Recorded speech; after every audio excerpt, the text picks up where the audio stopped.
If you're a upper middle class white guy from Bath and all you're seeing on the news all the time is, pardon my French, niggas in London are killing each other, niggas in London are killing each other. You don't know any black people, you ain't got any black friends. It's not like if you're a white Londoner, you know that you went to school with Kwame, and Kwame was cleverer than you, and Kwame's a lawyer today.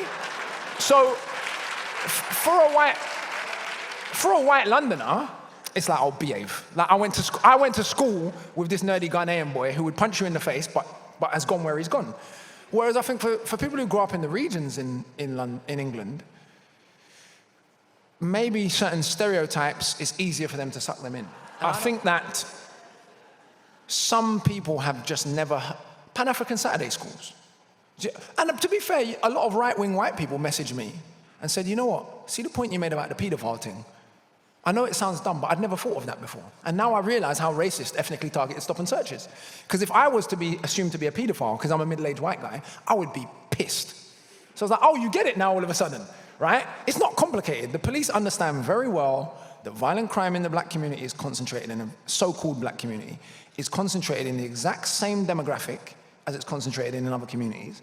If they said, we're gonna focus stop and search on young boys and men who are not in education, employment, and training, and who already have pre-existing criminal records, even the youths who are on badness wouldn't argue with the logic. But acting like you're doing someone a favor by searching my mate who's a school teacher because it's Saturday and he's on his way to the gym and he's got a tracksuit on, no, you're not doing the public any service. You're wasting everyone's money and wasting everyone's time. And what's interesting to me is even the youths who are involved in badness, as anyone will know, they know the difference between themselves and everybody else. I'll give you an example that I gave yesterday. I don't know if Michael Dapper even knows this story, but when Michael Dapper was in prison, other boys who were in jail with him were calling friends of mine who were in the music industry, saying, yo, there's this youth in jail with us. He's a comedian, he can act, he's not a bad boy, he's a good boy, he's not like us. I beg you, see what you can do for him. Like, man, I call him road, like, they don't want him to come back to prison with them. My friend Jason Roberts, who's from Stonebridge, he thought growing up in Stonebridge was lovely because all of the drug dealers in Stonebridge conspired to ban him from the front line. So it's like, it's Cyril's nephew, he's gonna be a footballer one day, you're not allowed out here, go home. And so, this is what I mean, is bad people are not internally bad. They also do some good things, and I think one of the problems is the extent to which often we have started to internalize this idea that black on black crime is a real thing. In the sense that it's a real thing only insofar as young black men at a certain age internalize an anti-black self-hatred. That I would agree with. When I was a teenager, and I think this is similar for a lot of teenagers now, you'd see a group of Asian lads, you probably wouldn't even register them as a threat. You'd see a group of white lads, you probably wouldn't even register them as a threat.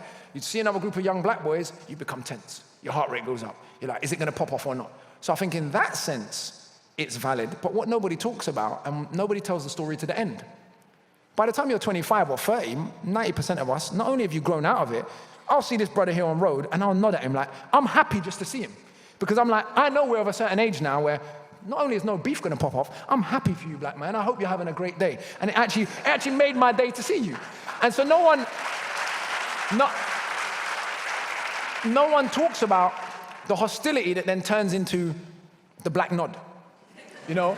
And the black nod is not just, hey, racism exists and we've got a coherent experience. The black nod between man them is also, sorry we was all such dickheads to each other before, fam. And I'm sure you've got 2 kids now, and I really wish well for your kids, and I hope that all of that is in the nod. That's why when I see certain men and they don't nod, I'm just like, you're a waste man, fam. You didn't even do the nod. And so I think it's really important that we start to grapple with the data. It's easy to play on our emotions. Kids are getting stabbed, good kids are getting stabbed. So it's more urgent than ever we be specific about what the problem is and not allow the state and the right-wing press to play on our emotions and make us feel like there's some general black criminality. There isn't. Black school teachers, they're doing fine. Black doctors are doing fine. Black plumbers are doing fine. There is a very specific issue with young boys and men who have grown up in care, who've experienced severe child abuse, who are the epicenter of the problem. Go and ask a youth in Glasgow what the situation was. Same situation. Go ask youths in Liverpool.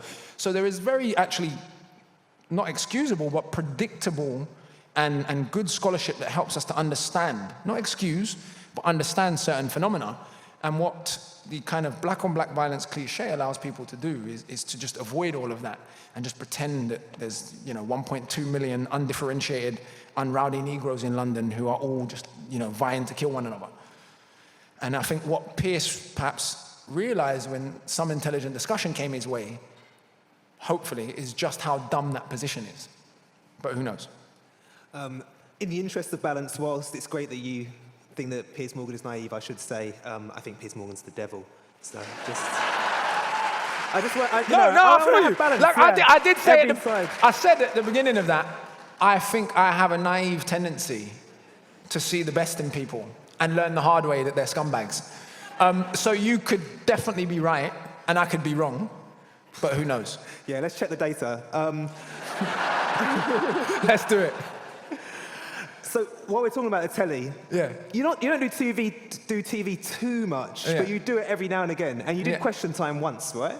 Yeah, once, And yeah. I think you must be the only person ever on Question Time to be asked about a specific topic and for your response to be, I actually don't know enough about that, to actually respond. Yeah, because what amazes me, we live in a world where people have no intellectual self-respect. I don't get it. Like, man don't mind going on national TV and chatting shit about stuff they know nothing about. And that information being out there forever. Like, man asked me about the customs union. I was like, I don't know enough about it. I'm not going to give you my opinion. One of the problems with Question Time and why I took so long, because they were trying to get me to go on there for like 2 years. I have this weird relationship with the British mainstream media anyway, because for like 10 years, they just acted like I didn't exist. I couldn't even get on, the black radio stations. No one was playing my music. Even though every year my fan base was getting bigger and bigger, I was touring, couldn't get an interview or a review in any of the mainstream papers. They were just like, we can't see you, we're gonna act like you don't exist. And then YouTube got bigger and bigger and bigger, and the exact opposite started to happen. It was like, shit, he's firing the roost, got 5 million views. Like, he's a bit too visible now for us to act like we're a free press and act like we can't see him. And so then the reverse started to happen, where it was like 100 interview requests a week. And I was like, when I needed you lot, you was invisible. And now I don't need you no more because I can talk directly to my audience. You want to chat to man. And so that's one of the reasons I say no to 99% of the interview requests. Partly is I often just tell them, talk to this person, talk to that person. Like when the Grenfell thing happened, I did one interview. Every other, I said, it was 1.5 because the 2 people were there on the same day. Everything else, I said, chat to the families. If the families say, they want me to go on TV, I'll come on TV. But I'm only doing that if they ask me. Other than that, chat to this person, chat to that person, chat to that person. Because I think when you're a successful artist as well, if you're not careful, you have to use your platform to support the struggles and the issues you believe in, but you also have to be very, very careful. It's sensitive. And I try to find that balance as much as possible.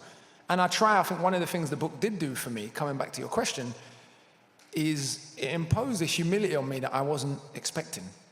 When you're studying stuff that you've been studying your whole life and finding out so much new stuff you didn't know, when they say, the more you know, the more you don't know, that's what I've taken from this book.